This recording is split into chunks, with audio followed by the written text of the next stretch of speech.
Hey guys, what's up? Welcome to another video of Vivaans Wheels. Here we are today at Priority MG and I've come here to review the ZS EV, but there's this really cool Morris Minor 1000 here, so I thought let's just try a review. Let's start with the exterior design.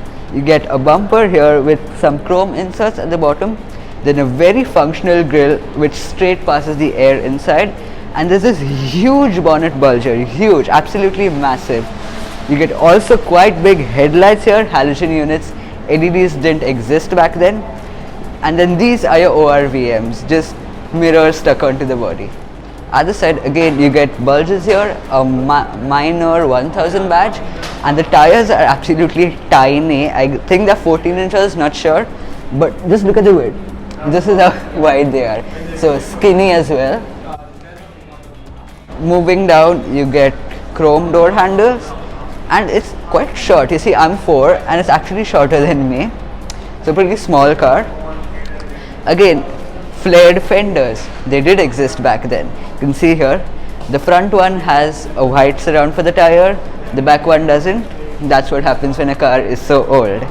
At the back again one more bumper with the chrome inserts and the tail lights. Now here you see we've managed to open up the boot. It took like 5 minutes just to figure out how this stick comes in.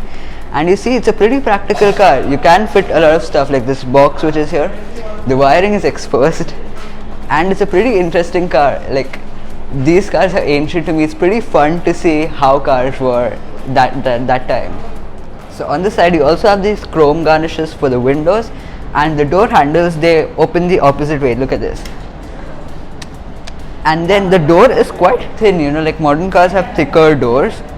And after that you have to crouch and get in obviously, and you have to slam the door to shut it. So let's get into the Minor 1000. So to crouch quite a bit, look at this, I'm struggling to fit in. Okay, so we're in now. Wow. So where do we even start from? There's so much to talk. Okay, number one, first thing I noticed, there are no headrests at the back, so your neck's not resting anyway. Number two, it's a massive steering wheel. I've never seen steering wheels this large. I've just seen them in pictures, and it's extremely thin. Like, look at this. The diameter is so large, but like the thickness is like so thin. This car has a red interior. I think it's been restored this way. Then there's this speedometer which for some reason is in miles per hour. What next? So it's a pretty nice interior. I think it's been restored like that, and there's this metal, I think this is metal, I guess, yeah. It's in black finish. Is this a glove box? Yes it is. So you can see you also have a glove box here to store stuff. I think this is a glove box as well. Yes it is. So both the passenger and the driver have glove box. Next thing is these pedals are absolutely tiny, and like this large. And there are these random levers here. I have no idea what they're for. Must be for some function, but I'm not going to try. Then there's this gear lever stuck right onto the floor, and it like comes right off. I don't know, like, see, you're here, you have to stretch out so far to get to the gear lever. Absolutely not ergonomic. And then there's also the handbrake here, you see. It also has this chrome finish, quite nice. Headroom is really good, much better than I expected for such a tiny car. I think it's because the seats are mounted so low, you have a lot of headroom. So on the floor, as you can see, there's this transmission tunnel, and as floor mats you just have random carpets that have been put in here. And the floor design is so weird. See, like up to here it's a flat floor, and then it goes like this. It's like really funny. And yeah, now we are in the back seat of the Morris Minor 1000. Okay, so the front seat, I don't know whether it's taken completely behind or not, but as you can see there's practically no room. My knees are up against the front seat, although you can put your feet under the front seat because they are just like chairs mounted on. So yeah, under thigh support isn't great, and headrests don't exist.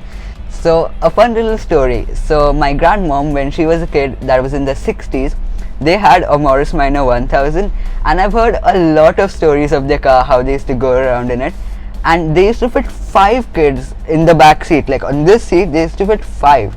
Like 3 is the limit here. I don't understand how you can fit 5 here.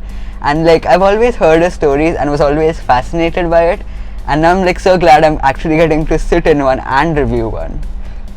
Also, this door doesn't open, for some reason it's jammed, so you have to get out only out of the left side door. The right side door, back one, is jammed.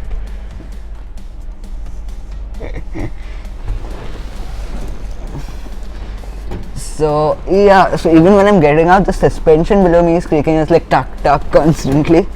So I'm having a feeling I'm gonna fall through this seat, and then I have to like really crouch. This door doesn't remain open, it's just flinging around, and yeah, that's how you get out. Okay, the door didn't shut. So that's it, there you have it guys, my review of the Morris Minor 1000. It was a really fun experience reviewing this, and a huge thanks to Priority MG for letting me review this. I've never had more fun reviewing a car. If you like this video, please don't forget to smash the thumbs up button, subscribe to my channel and click on the bell icon to never miss any of my new uploads.